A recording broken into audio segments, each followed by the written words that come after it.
Shalom. Mari bersama kembali kita membuka Alkitab kita dari Mazmur pasal 27. Mazmur 27. Kita akan lanjutkan ayat yang ke-7 mulai.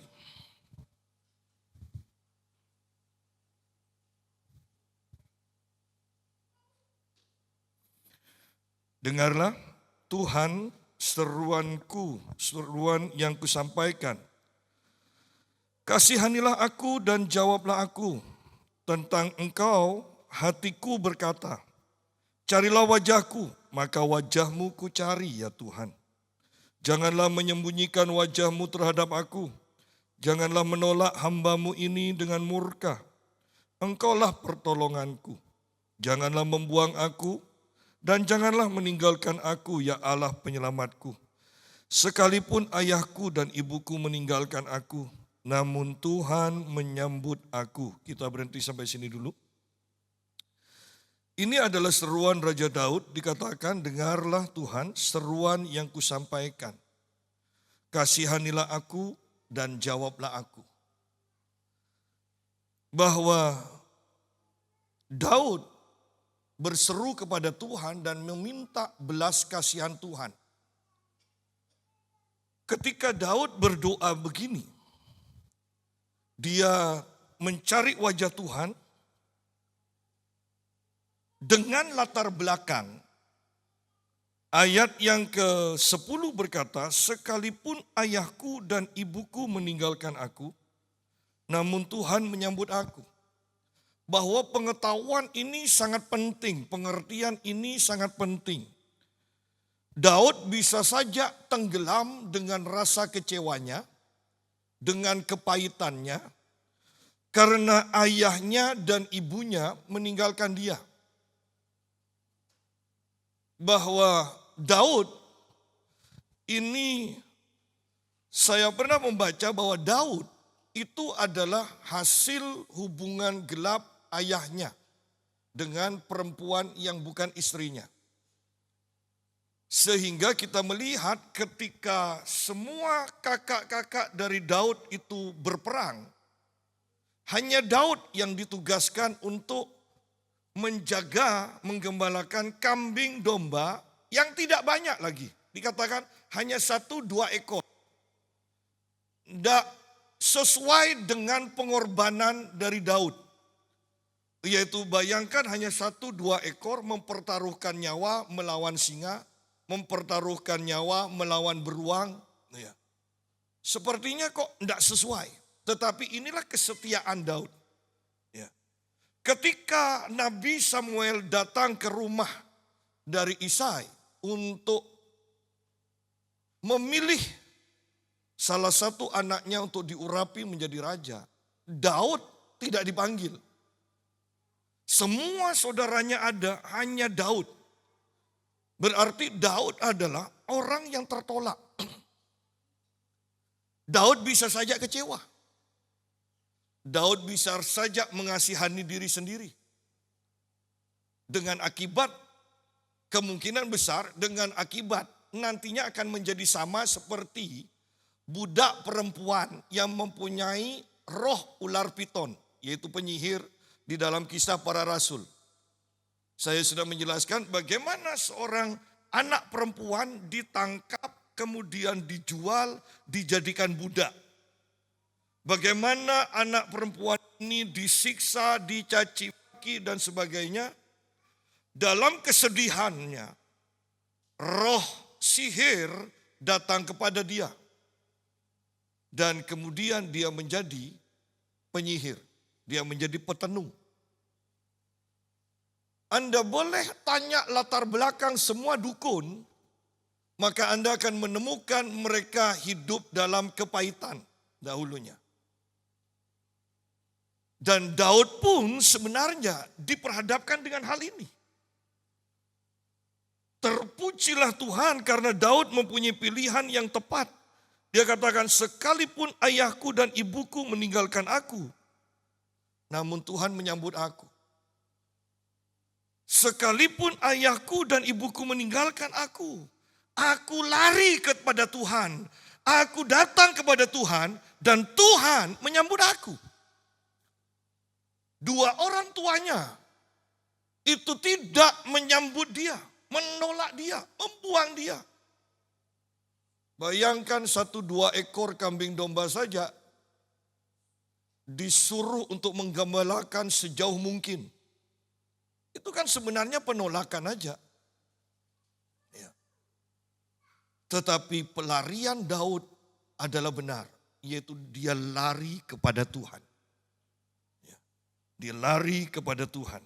Nah, sekarang kembali kepada ayat 7, Daud berkata, dengarlah Tuhan, seruan yang kusampaikan, kasihanilah aku dan jawablah aku.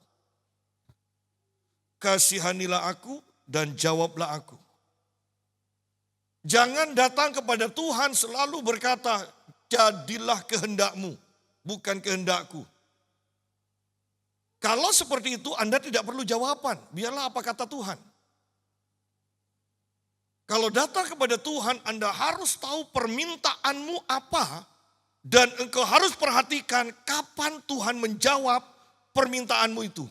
Sehingga dengan demikian ketika kita meminta, Tuhan menjawab, iman kita bangkit. Setelah itu kita akan minta, berani meminta hal yang lebih besar lagi. Dan ketika Tuhan menjawab, iman kita ditingkatkan. Terus seperti itu cara kerjanya. Oleh karena itu, jangan berdoa kalau engkau memang tidak memerlukan jawaban. Kalau memang kehendak Tuhan selalu, bukan kehendakku Tuhan. Loh, tapi kok minta?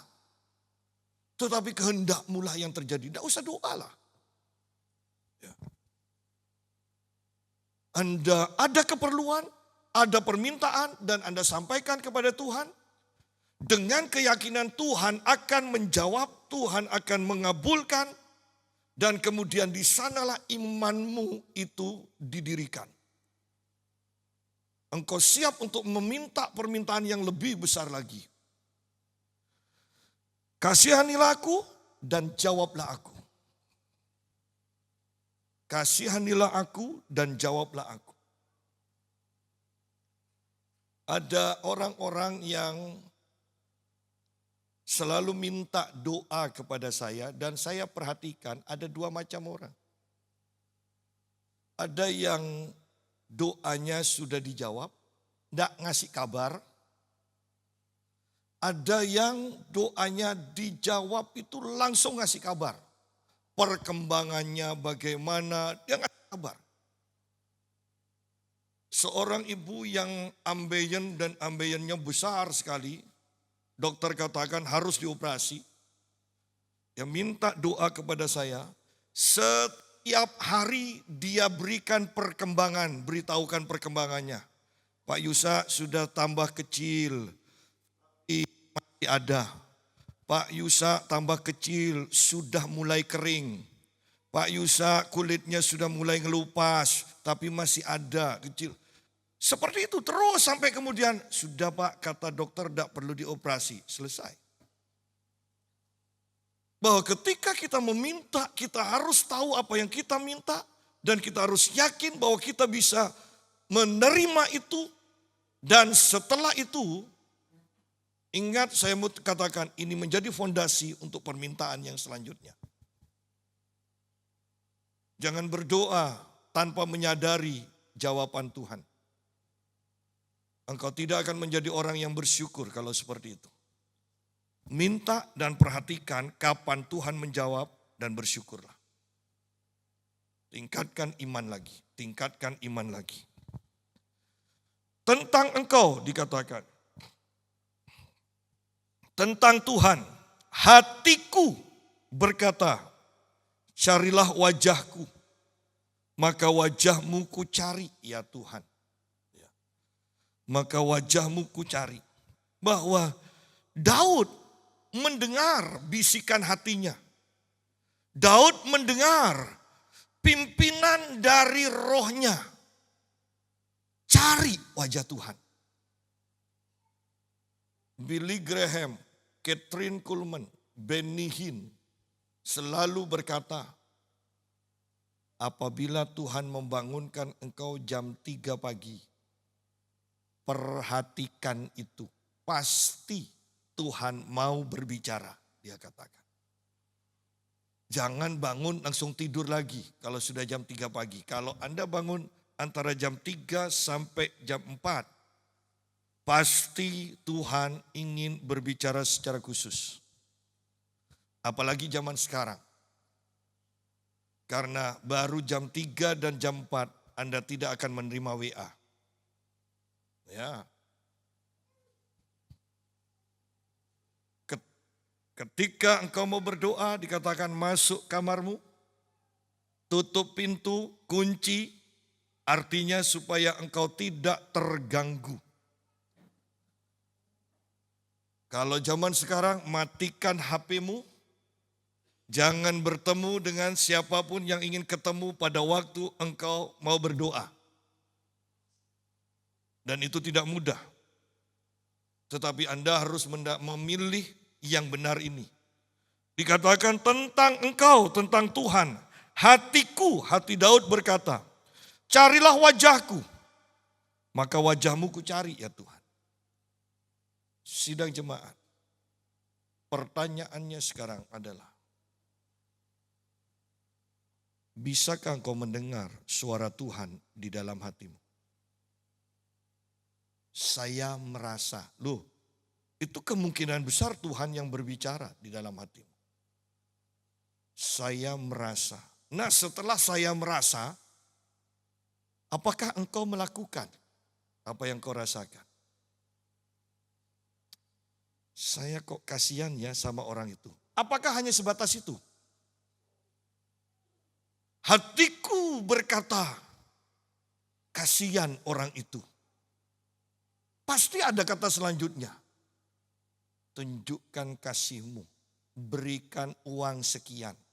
Nah setelah itu, apakah kau mentaatinya? Banyak orang mandek dalam mendengar suara Tuhan, karena dia mendengar suara Tuhan, tetapi tidak mentaatinya. Daud berkata, hatinya mendengar suara Tuhan itu. Kalau terjemahan baru yang versi pertama, ini versi kedua yang saya miliki. Versi pertama mengatakan, firman-Mu berkata, carilah wajahku, maka aku mencari wajah. Carilah wajahku. Tuhan berkata, carilah wajahku. Selanjutnya, apakah kita mencari wajahnya? Banyak orang bisa mendengar suara Tuhan. Iya, buktinya. Banyak orang selalu mengatakan, saya kok merasa, saya digerakkan, tapi kok tidak mau bergerak. Ya kan?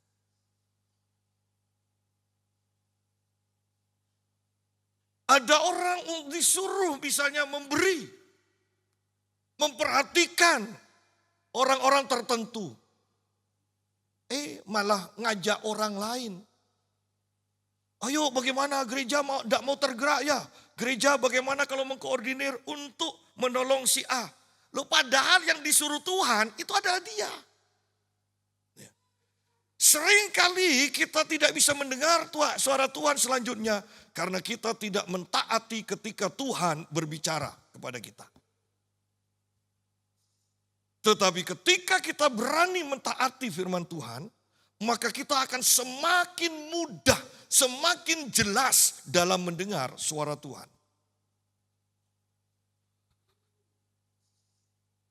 Tentang engkau, hatiku berkata, carilah wajahku.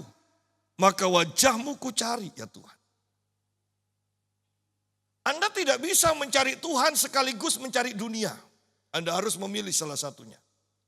Anda tidak bisa mencari wajah Tuhan sekaligus mencari kekayaan. Tidak bisa.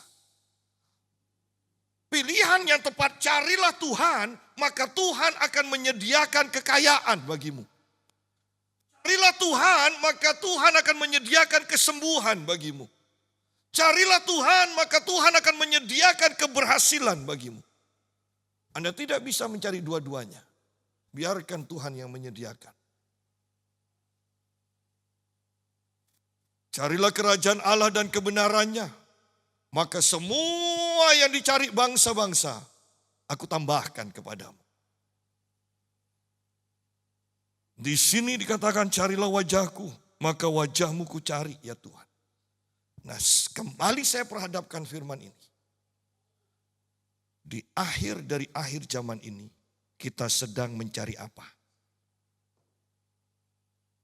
Kita sedang mencari apa? Mengapa kalau kita punya toko bisa setiap hari buka? Tetapi gereja seminggu sekali kita bisa begitu mudahnya meninggalkan. Mengapa? Karena memang kita tidak pernah mencari Tuhan. Kita sekedar beragama. Kita tidak pernah mendengar suara Tuhan.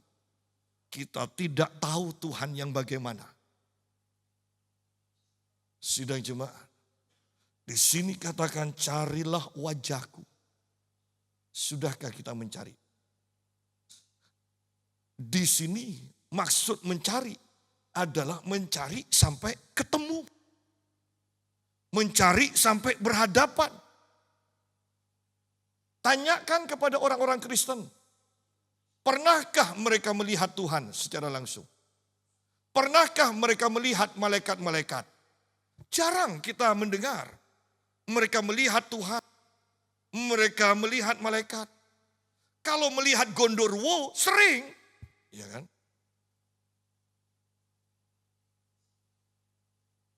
Ini kan aneh. Kita manusia rohani kok lebih sering melihat gondorwo daripada melihat Tuhan. Jujur, seharusnya kerohanian yang normal adalah kita bisa dan sering melihat Tuhan. Itu bukan hal yang supranatural, itu biasa bagi orang yang lahir baru. Banyak orang tidak mempersiapkan diri menyambut kedatangan Tuhan yang kedua kalinya. Padahal Anda minta tanda apa lagi? Ayo. Amerika banjir, Cina banjir, perang di mana-mana.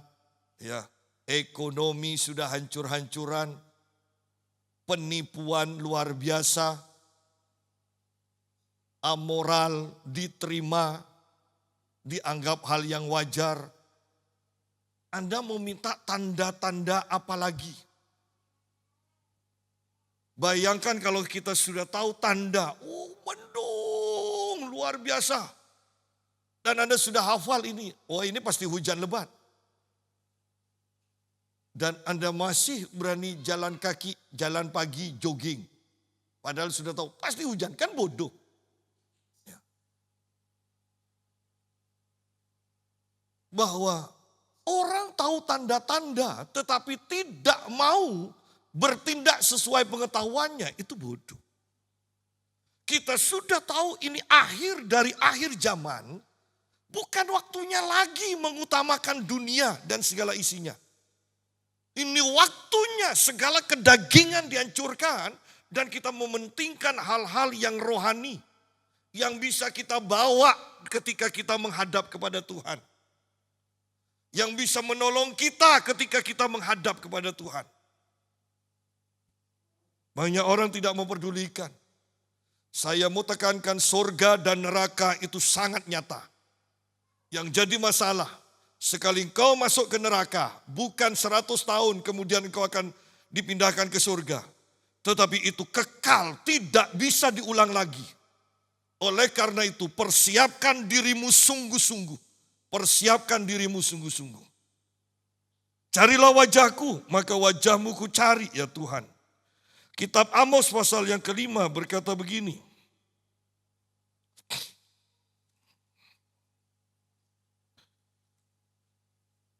Amos pasal yang kelima, ayat yang keempat sampai ayat yang keenam. Sesungguhnya beginilah firman Tuhan kepada kaum Israel. Carilah aku, maka kamu akan hidup. Janganlah mencari Betel, janganlah pergi ke Gilgal, dan janganlah menyeberang ke Berseba. Sebab Gilgal pasti dibuang ke pembuangan dan Betel akan lenyap. Carilah Tuhan, maka kamu akan hidup.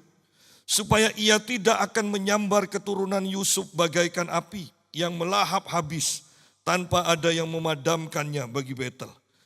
Di sini firman Tuhan berkata, carilah aku, maka kamu akan hidup. Jangan cari Betel, jangan cari Gilgal, engkau akan mati. Betel, Gilgal berbicara apa? Itu berbicara tempat yang pernah mengalami lawatan Tuhan. Berapa banyak orang-orang Kristen sekarang datang ke makam Smith Wigglesworth. Berapa banyak orang Kristen datang kepada makam Catherine Kuhlman. Mereka berkata, wah pengurapannya di makam ini luar biasa. Dan itu orang-orang karismatik. Alkitab katakan, kalau engkau datang ke tempat seperti itu, di mana bahkan Tuhan pernah melawat. Banyak orang kan kalau datang ke Pensacola, di mana Tuhan pernah melawat. Datang ke pokoknya tempat-tempat kota-kota yang pernah Tuhan melawat. Dan mereka berkata, wah pengurapannya masih terasa, hadirat Tuhannya masih terasa. Tempat di mana pernah Tuhan melawat dan sekarang mereka mengalami kematian secara rohani, tempat itu akan dibinasakan. Bukan tempat yang harus kita tuju, tetapi satu pribadi yang kita tuju, yaitu Tuhan. Kalau sekarang di Surabaya, di kota-kota besar, yang dituju, yang dicari hamba Tuhan, yang terkenal, yang pintar khotbah, engkau akan mati ketika engkau mencari hamba Tuhan. Cari wajah Tuhan. Engkau harus bertemu dengan Tuhan. Karena ketika engkau hanya mencari manusia, bahkan pendeta yang diurapi, tanpa mencari Tuhan, engkau sedang menyembah berhala. Engkau harus mencari Tuhan. Masuk ke dalam kamarmu dan menyendirilah bersama Tuhan sampai Tuhan berbicara. Cari wajah Tuhan sampai Tuhan berbicara secara khusus kepadamu. Berapa banyak orang begitu dableknya orang-orang Kristen. Berkali-kali saya mengatakan di satu persekutuan doa, Anda seharusnya mendengarkan khotbah-khotbah yang saya sampaikan, Anda tidak perlu didoakan lagi. Jalani, Anda akan diurapi. Jalani, Anda akan diberkati. Saya katakan, amin. Selesai saya menyampaikan firman, tetap aja. Tapi boleh ya Pak, minta doa. Masa saya bilang tidak boleh? Oh iya kalau ada yang minta doa saya layani, saya bilang. Kemudian nomor 1 sampai nomor 10. Majulah deret. Ternyata sudah pegang nomor. Dikasih 1, maju ke saya. Kasihkan lagi, maju ke saya. 78 orang, Anda bayangkan satu persatu dengan HP-nya siap. Ya. Mereka akan mati dan saya mendengar persekutuan doa itu merosot begitu luar biasa. Persekutuan doa, gereja tidak akan pernah bisa bertahan secara rohani. Tidak akan pernah bisa meningkat kerohaniannya kalau hanya mengandalkan nubuatan. Kalau hanya mengandalkan hamba Tuhan. Ingat Yohanes pasal 4 tentang wanita Samaria. Ketika dia bertemu dengan Tuhan. Dia mengabarkan ini kepada orang-orang di Samaria. Dan orang-orang Samaria datang kepada Tuhan Yesus. Selama 2 hari mereka diajar oleh Yesus. Dan mereka berkata, kami percaya bukan karena kami mendengar engkau sekarang. Tetapi karena kami sendiri mendengar dia. Mendengar Yesus. Tidak salah awalnya engkau datang ke gereja karena seseorang. Tetapi selanjutnya engkau harus mencari sendiri. Bertemu sendiri, mendengar sendiri, Tuhan berkata-kata kepadamu. Jadi perhatikan kebenaran ini karena ini akhir zaman. Engkau harus bertumbuh, engkau harus kuat, engkau harus layak nanti ketemu dengan Tuhan. Jangan sampai Tuhan berkata, aku tidak mengenal kau. Oh iya, memang kita tidak pernah mencari Tuhan. Bagaimana bisa Tuhan akan berkata, aku mengenal kau. Sedangkan kita dan Tuhan tidak pernah berbicara. Ya. Hanya ke gereja dan berkata, aku kenal Tuhan. Oh tidak. Tidak ada orang kenal, tidak saling bicara. Tahu iya, tapi kalau kenal, engkau harus berhadapan muka.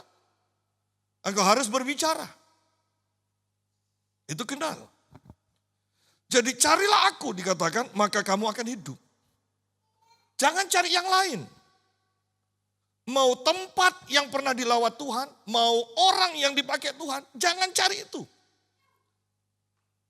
Kalau hanya sebatas itu yang engkau lakukan dan engkau temukan, engkau akan mati. Engkau harus naik lebih lagi. Engkau bertemu dengan Tuhan. Ayat yang ke-6,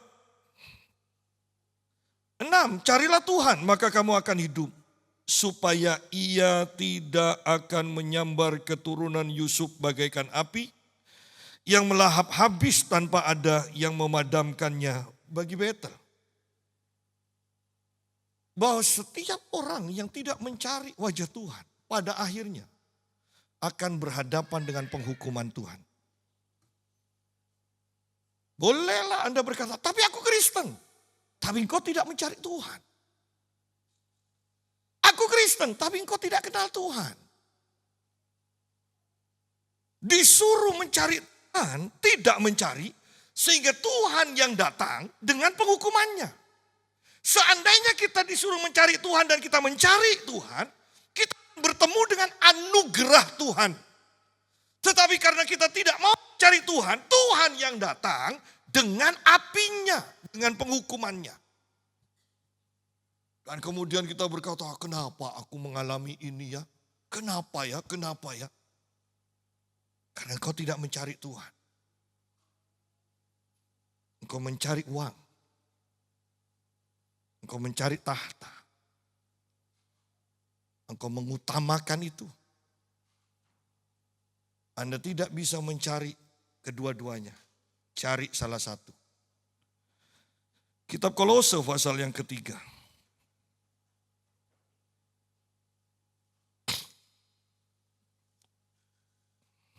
Ayat pertama sampai ayat yang keempat. Karena itu, apabila kamu dibangkitkan bersama dengan Kristus, apabila kamu dibangkitkan, apabila kamu dibenarkan, apabila kamu sudah lahir baru, carilah hal-hal yang di atas, di mana Kristus ada. Saya sederhanakan, carilah Kristus, ya kan? Carilah Kristus yang duduk di sebelah kanan Allah. Carilah Kristus, pikirkanlah hal-hal yang di atas, bukan yang di bawah. Pikirkanlah perkara-perkara surgawi, bukan dunia. Ya. Sebab kamu telah mati dan hidupmu tersembunyi bersama dengan Kristus di dalam Allah. Manusia lamamu sudah mati. Buktinya apa? Engkau mencari Tuhan. Manusia lamamu sudah mati. Buktinya apa? Engkau memikirkan hal-hal yang di atas. Selama kita yang dipikirkan hanya masalah-masalah ekonomi, engkau belum mati. Engkau belum mati. Karena itu adalah tugas Tuhan untuk menambahkannya kepada kita. Bukan tugas kita mencarinya. Namanya Jehovah Jireh. Allah yang menyediakan.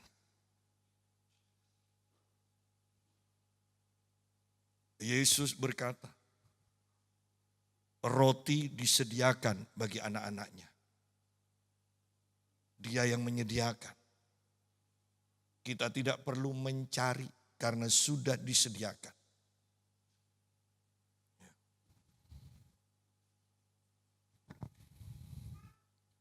Apabila Kristus yang adalah hidup kamu tampak kelak, menyatakan diri. Kamu pun akan tampak bersama dengan Dia dalam kemuliaannya. Kita akan bersama dengan Yesus. Bagaimana bisa bersama kalau tidak pernah ketemu?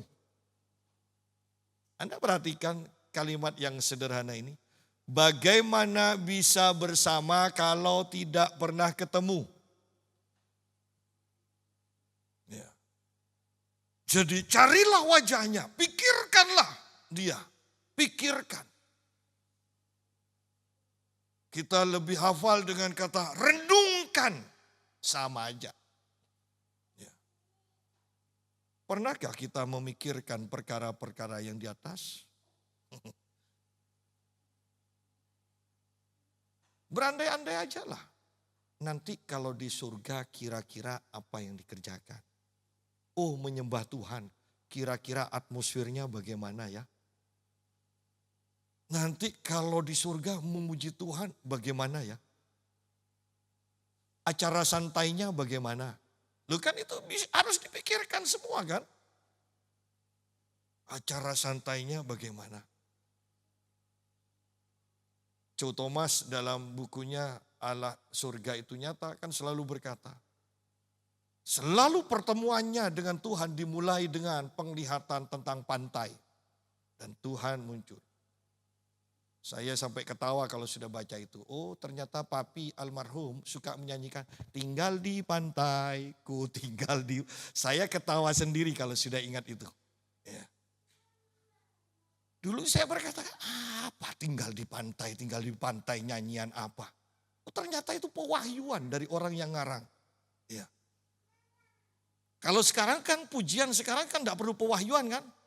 Perlu sekolah musik aja. Kemudian cari nada ini dicampur-campur. Jadilah lagu rohani yang hanya semusim. Ya. Tetapi bandingkan dengan lagu-lagu zaman dahulu. Yang keluar karena pengalaman mereka. Bagaimana dengan lagu Tuhan Yesus tidak berubah yang sampai heboh? Sampai kapanpun itu dinyanyikan, itu akan mendatangkan pengurapan. Ya. Dibandingkan dengan lagu-lagu sekarang, bahasanya aja yang bagus, sejuta rasa apa, perpuluhan tidak mau ngasih, sejuta rasa dikasih. Ya. Orang itu hanya pintar ngomong tok. Apabila Kristus yang adalah hidup kamu tampak kelak, kamu pun akan tampak bersama dengan Dia dalam kemuliaan. Bagaimana bisa datang bersama Yesus kalau tidak pernah ketemu dengan Yesus? Bagaimana bisa datang dalam kemuliaan Yesus kalau kita tidak pernah merasakan dilingkupi hadiratnya yang adalah kemuliaannya? Bagaimana bisa? Oh, ayat-ayat ini kalau Anda renungkan akan begitu dalam.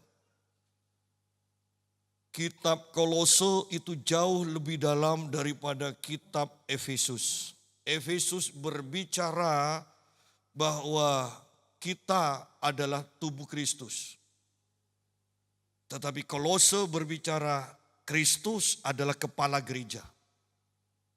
Lebih sukar untuk memahami Kristus daripada memahami gereja. Kembali pada pembahasan kita. Mazmur 27.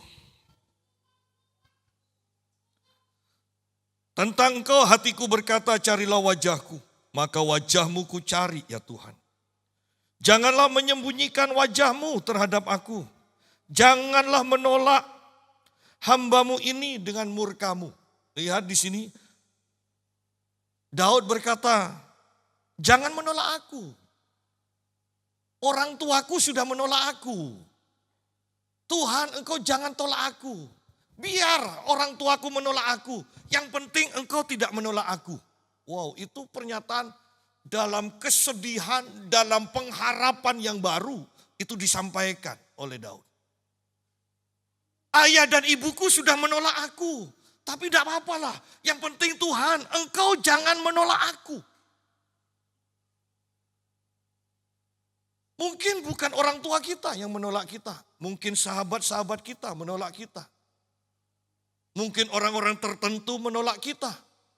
Tetapi mari bersikap seperti Daud. Tidak perlu tenggelam dengan penolakan itu, kecewa, sakit hati. Tetapi cari Tuhan dan berkata, Tuhan tidak apa-apa yang lainnya menolak aku. Yang penting Engkau menyambut aku. Yang penting Engkau tidak menolak aku. Janganlah menyembunyikan wajahmu, jangan menyembunyikan wajahmu terhadap aku. Sebab orang tuaku sendiri tidak ingin melihat aku. Bayangkan kalau orang lagi pacaran, ketemu sama pacarnya, kemudian ada adiknya, dan dikatakan, nih, beli rokok. Beli yang paling jauh tempatnya rokok ya. Itu supaya pergi. Daud pun seperti itu. Dikasih domba 1-2 ekor, gembalakan sejauh mungkin. Itu namanya penolakan. Ayahku dan ibuku sudah menolak aku. Aku datang padamu Tuhan, jangan ditolak. Jangan ditolak. Janganlah menyembunyikan wajahmu terhadap aku. Jangan menolak hambamu ini dengan murka. Bayangkan sikap ayah Daud. Di sini Daud berkata kepada Tuhan, janganlah menolak hambamu ini dengan murka. Saya membayangkan Daud itu sedikit-sedikit dimarahi. Namanya tidak senang. Ya. Pemilihan Daud tidak dipanggil. Anda bisa bayangkan itu. Yang lainnya berperang jadi panglima. Daud hanya ditugaskan untuk mengantar makanan. Bayangkan apa yang dilakukan ayahnya ketika memberi perintah. Gembalakan, tidak mungkin dengan suara yang baik. Bawa makanan saja disuruh ke saudara-saudaranya, pasti nasihatnya panjang lebar. Dan itu dengan suara yang tidak enak, bayangkan itu saja. Sehingga ketika Daud datang kepada Tuhan, jangan marah Tuhan, jangan marah. Kenapa? Daud sudah terbiasa dimarahi.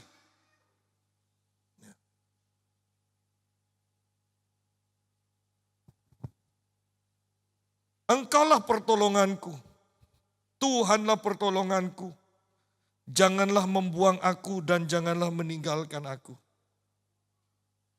Disuruh menggembalakan kambing domba, kalau bisa jangan pulang. Iya kan? Kalau bisa jangan pulang, itu kan dibuang.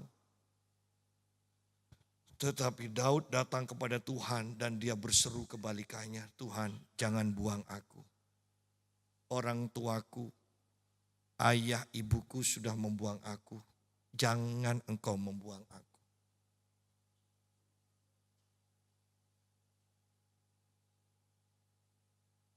Anda mungkin tertolak. Anda mungkin dikecewakan. Tetapi mari jangan tenggelam dengan kekecewaanmu. Datang pada Tuhan. Sekali kau mendengar dia bersuara, semua kekecewaanmu akan lenyap. Sekali kau mendengar dia berkata, aku mengasihimu anakku. Itu sepertinya Anda dimandikan dengan air yang begitu segar. Anda akan disembuhkan. Anda akan dipulihkan. Banyak orang kelelahan secara jasmani, secara jiwa.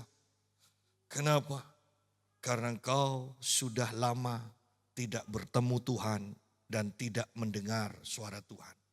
Yang berkata, aku menyertaimu, aku mengasihimu, aku akan memulihkan engkau, aku akan mengangkat engkau. Sudah lama Anda tidak mendengar itu. Karena engkau terlalu disibukkan dengan perkara-perkara yang di bawah. Engkau tidak lagi mencari perkara yang di atas. Jangan berkata itu adalah pengalaman yang alami. Hampir semua orang mengalaminya. Iya, tetapi saya mau katakan, tetapi bukan itu pilihan yang Allah tetapkan bagimu. Allah tidak merancangkan itu bagimu. Setan yang merancangkan itu bagimu.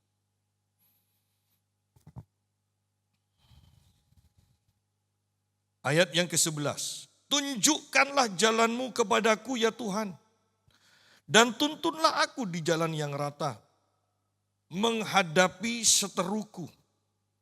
Janganlah menyerahkan aku kepada nafsu lawan-lawanku. Sebab telah bangkit menyerang aku saksi-saksi dusta. Dan orang-orang yang menghembuskan kekerasan. Lihat, Daud berkata, tunjukkan jalanmu.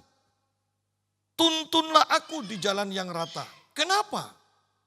Karena kalau Daud salah melangkah, selalu ada musuh yang siap untuk menghancurkan dia. Dia harus berjalan di jalan yang Tuhan tetapkan, supaya dia terus Tuhan beserta dia. Kalau dia berjalan di jalan yang Tuhan tidak tetapkan, Tuhan tidak menyertai dia, maka musuh-musuhnya mempunyai kesempatan untuk menghancurkan. Karena Daud sudah berkata, Tuhan yang menjadi bentengnya. Kalau dia keluar dari benteng itu, maka benteng tidak bertanggung jawab untuk melindungi dia lagi. Betapa pentingnya minta tuntunan Tuhan, sehingga kita berjalan di jalan yang Tuhan tetapkan dengan satu kepastian, Tuhan menyertai. Sehingga sekalipun musuh menyerang, dia akan berhadapan dengan Tuhan yang menyertai kita. Janganlah menyerahkan aku kepada nafsu lawan-lawanku, sebab telah bangkit menyerang aku saksi-saksi dusta dan orang-orang yang menghembuskan kekerasan. Lihat, kita hidup benar. Sehingga kita tidak bisa dituduh kita melakukan kesalahan, kecuali orang-orang bersaksi menjadi saksi yang tidak benar. Mereka memfitnah. Mereka memfitnah. Ya. Untuk menghancurkan, mereka harus memfitnah. Dan Rasul Petrus berkata, tidak masalah itu. Lebih baik kita dituduh karena kita melakukan kebenaran daripada dituduh karena melakukan kejahatan. Seseorang merendahkan anak Batak, seorang apologet Kristen yang karena berdebat kemudian dipenjarakan. Dan anak Batak ini berkata, Anda jangan menyalahkan saya, Anda jangan menghina saya. Saya masuk penjara bukan karena melakukan kejahatan. Saya masuk ke penjara, dipenjarakan karena saya bersaksi. Karena saya menjadi saksi Kristus. Karena saya membela firman. Saya tidak malu masuk penjara, dikatakan. Masih muda tetapi sangat luar biasa. Anda boleh cari itu tentang anak Batak. Betapa beraninya, betapa gagahnya dia. Bahkan ketika dia ditangkap. Ketika kau hidup benar, saya mau katakan, jangan mengikuti istilah dunia. Yang penting kita tidak menyalahi orang, orang tidak akan menyalahi kita. Tidak. Ketika engkau hidup benar, engkau diangkat oleh Tuhan, orang-orang akan iri kepadamu. Ketika engkau hidup benar, engkau akan mendapatkan kekayaan, kemakmuran, segala yang baik, dan orang-orang akan iri kepadamu. Mereka tidak bisa menyalahkan kita dengan tuduhan yang benar karena kita hidup benar. Mereka harus memfitnah kita. Tetapi ketika kita berjalan dalam jalan-jalan Tuhan, Tuhan beserta kita, Tuhan bertanggung jawab membela kita. Bukankah setiap waktu tanpa Anda sadari, roh-roh jahat, santet, fitnah itu sebenarnya sedang dilepaskan. Kenapa kita tidak merasa? Karena Tuhan beserta kita. Karena Tuhan membentengi kita. Karena malaikat-malaikatnya menjadi tembok berapi mengelilingi kita. Tetapi ketika kita keluar dari jalan yang Tuhan tetapkan, Anda rentan terhadap serangan roh jahat. Ayat yang ke-13. Sesungguhnya orang yang mencari wajah Tuhan. Sesungguhnya aku percaya akan melihat kebaikan Tuhan di negeri orang-orang yang hidup. Saya sederhanakan. Sesungguhnya aku percaya akan melihat kebaikan Tuhan dan aku akan hidup. Kita tidak akan mati. Sekalipun banyak musuh menyerang, tidak ada yang bisa menghancurkan kita. Kenapa? Karena Tuhan pembela kita. Karena Tuhan adalah terangku, ayat pertama. Tuhan adalah keselamatanku, ayat pertama. Tuhan adalah benteng hidupku, ayat pertama. Sehingga sekalipun banyak orang akan menjatuhkan kita, memfitnah kita, dikatakan, aku akan melihat kebaikan Tuhan.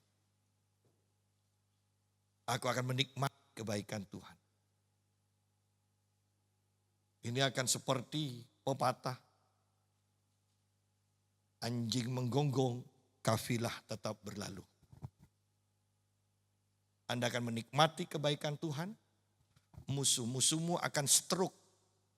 Karena benci kepadamu tidak kesampaian. Ya. Marah kepadamu tidak kesampaian, stroke sendiri. Ya. Sesungguhnya aku percaya akan melihat kebaikan Tuhan di negeri orang-orang yang hidup. Aku akan melihat kebaikan Tuhan dan aku akan hidup. Anda yang sakit, Anda harus memegang ayat ini. Aku akan melihat kebaikan Tuhan, aku disembuhkan, aku hidup. Jangan berpikir Anda sakit dan sakitmu akan semakin parah dan engkau sekarat dan engkau mati. Tidak, ayatnya mengatakan kalau engkau sakit, aku akan melihat kebaikan Tuhan, aku akan disembuhkan dan aku akan hidup. Kalau ekonomimu mengalami masalah, aku tidak akan bangkrut, aku akan hidup dan aku akan makmur. Jadi firman Tuhan mau diucapkan siapapun, ada kuasa kehidupan yang akan dilepaskan. Miliki firman Tuhan. Pada akhirnya, ini yang agak sukar, mudah dan sukar. Nantikanlah Tuhan, kuatkanlah dan teguhkanlah hatimu, nantikanlah Tuhan.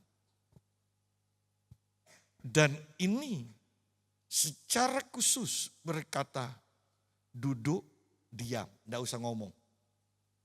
Anda kalau bisa 1/4 jam duduk, diam, tidak usah ngomong, tidak usah berbahasa roh. Tunggu sampai hatimu berkata. Seperti pemazmur di sini berkata,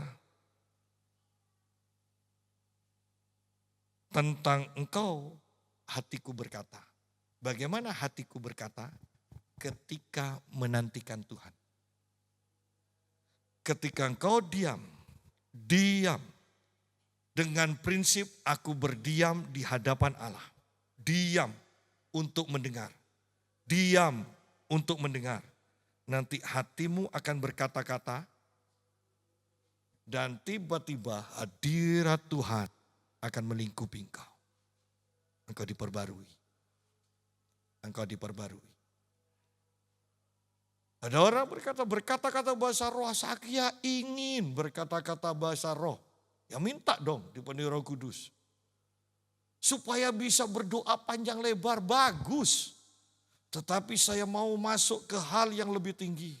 Ketika engkau bisa diam, sampai engkau mendengar hatimu berbicara. Di sanalah engkau akan mulai dipimpin oleh Tuhan. Ya, itu tidak mudah. Karena sebelum mendengar Tuhan berbicara, bisa-bisa engkau mendengar ngorokmu sendiri. Ya. Apalagi kalau dimulai jam 1 pagi. Itu cepat sekali. Cepat. Bukan cepat mendengar suara Tuhan.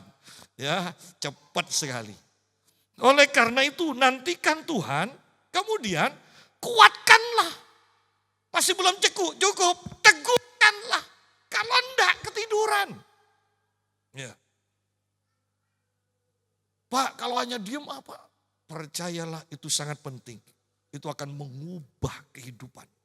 Itu akan mengubah hatimu. Itu akan mengubah cara berpikirmu. Diam, kuatkan teguh.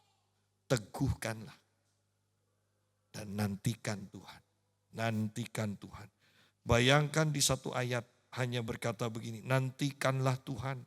Kuatkanlah dan teguhkanlah hatimu. Nantikanlah Tuhan. Berarti ini kan ayat yang sangat penting. Nantikan Tuhan. Pada akhirnya, dalam kehidupan kita, apa yang kita cari? Di akhir dari akhir zaman ini. Apakah kita mencari wajah Tuhan? Atau dunia? Apakah kita mencari perkara yang di atas? Atau yang di bawah?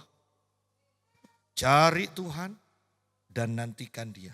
Cari Tuhan dan nantikan Dia. Dia akan menuntun kita di jalan-jalannya yang benar. Dan Dia akan melindungi kita dari musuh-musuh kita. Kita akan melihat kebaikan Tuhan dan kita akan hidup.